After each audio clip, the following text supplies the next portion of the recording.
Les activités des partis politiques et associations à caractère politique sont suspendues jusqu'à nouvel ordre pour des raisons d'ordre public. C'est l'une des principales décisions issues du Conseil des ministres de ce mercredi 10 avril 2024. Les autorités justifient cette décision par des raisons politiques et sécuritaires. Le ministre d'État, ministre de l'Administration territoriale et de la décentralisation, porte-parole du gouvernement, a animé cet après-midi un point de presse pour expliquer cette décision. Un point de presse suivi par Siaka Konaté.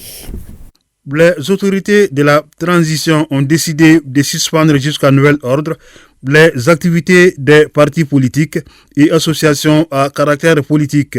C'est ce qui ressort d'un décret pris en Conseil des ministres de ce mercredi 10 avril 2024.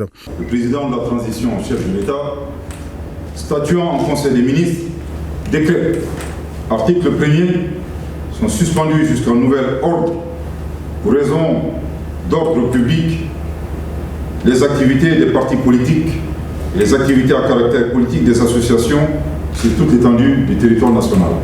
Article 2. Le présent décret sera enregistré et publié au journal officiel. La mesure est impersonnelle et vise à mettre fin au débat politique stérile sur la fin de la transition. Des discussions qui n'ont pas leur raison d'être au moment où le Mali s'apprête à organiser le dialogue intermalien initié par le président de la transition pour permettre aux Maliens de se parler et de trouver des solutions maliennes aux problèmes maliens. Ce dialogue est d'autant plus important que le Mali se trouve dans une phase critique. Je ne vous apprends absolument rien du tout. Les formes de terrorisme que nous avons connues ici, bien entendu, sont des formes qui ont évolué.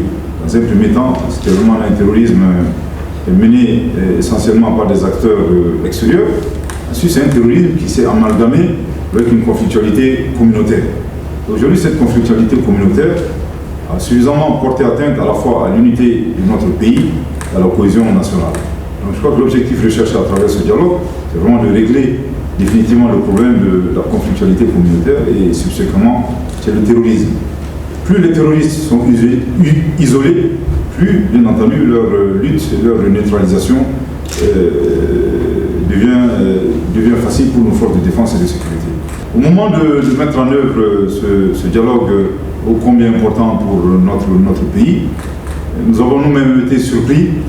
Disons, on parle des discussions stériles, en réalité, qui n'en valaient pas du tout la peine d'exister, pour plusieurs raisons.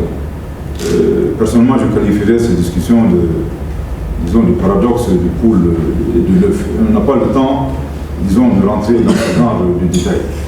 Selon les porte-parole du gouvernement, on ne peut pas accepter que ce dialogue intermalien soit pris en otage et perturbé par les acteurs politiques. Pas besoin de polariser les débats sur la fin de la transition. Le gouvernement a annoncé 6 mois à l'avance un léger report des élections dans un communiqué en date du 25 septembre 2023. La fin de la transition est tranchée aussi par la Constitution du 22 juillet 2023 et la Charte de la transition. Nous avons tenu, pour sincérité et en gage de bonne foi, à informer l'opinion nationale et internationale qu'il serait impossible, compte tenu d'un certain nombre d'arguments qui ont été évoqués dans ce communiqué, communiqué numéro 060 du gouvernement de transition, de tenir les élections à date. Donc il y allait avoir bien entendu un léger report. Forcément, le 26 mars, lorsqu'on entend certains acteurs évoquer des hypothèses qui n'ont pas lieu d'être, des hypothèses prises en charge largement à la fois par la Constitution du 22 juillet 2023, bien entendu par la charte de la transition. Toutes les dispositions sont claires et bien mentionnées.